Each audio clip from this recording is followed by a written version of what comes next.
എന്താ ഭംഗിയല്ലേ! നമുക്കിന്നൊരു നെയ്മീൻ നിർമ്മാണം ഉണ്ടാക്കിയാലോ? ഷെഫ് പിള്ള സ്റ്റൈലില്.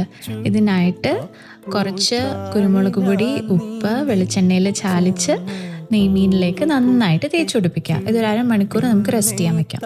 രണ്ടാമത്തെ മാരിനേഡിനായിട്ട് മുളക് പൊടി, മഞ്ഞൾപ്പൊടി, ഉപ്പ് അതെല്ലാം കൂടെ മിക്സ് ചെയ്ത് ആ മീനിലേക്ക് തേച്ച് പിടിപ്പിച്ചിട്ട് ഒന്ന് ഷാലോ ഫ്രൈ ചെയ്തെടുക്കുക. കരിഞ്ഞു പോവരുത്, ജസ്റ്റ് ഒന്ന് ഷാലോ ഫ്രൈ ചെയ്താൽ മതി. ഒരു ഇരുമ്പ് ചീൻചട്ടി വെച്ച് കൊടുത്തിട്ട് നമ്മൾ അതിലേക്കൊരു വാഴയിലിട്ടു. എന്നിട്ട് ഞാൻ ഈ ഓൾറെഡി വറുത്ത് വെച്ചിരിക്കുന്ന നെയ്മീൻ്റെ കഷ്ണങ്ങൾ മെല്ലെ ഇട്ട് കൊടുത്തിട്ടുണ്ട്. 1 കപ്പ് തേങ്ങയുടെ 2ാം പാലാണ് ഞാൻ ഉപയോഗിച്ചിരിക്കുന്നത്. മീൻ നല്ലപോലെ മുങ്ങിക്കിടക്കാൻ പാകത്തിന് പാലൊഴിക്കാം. എന്നിട്ട് അതിലേക്ക് ചെറുതായിട്ട് അരിഞ്ഞ ഇഞ്ചി, ഒരു ചെറിയ കഷ്ണം പുളി, പിന്നെ ആവശ്യത്തിന് കറിവേപ്പില, ഇച്ചിരി കൂടെ കുരുമുളക് ഞാൻ ഇട്ട് കൊടുത്തിട്ടുണ്ട്.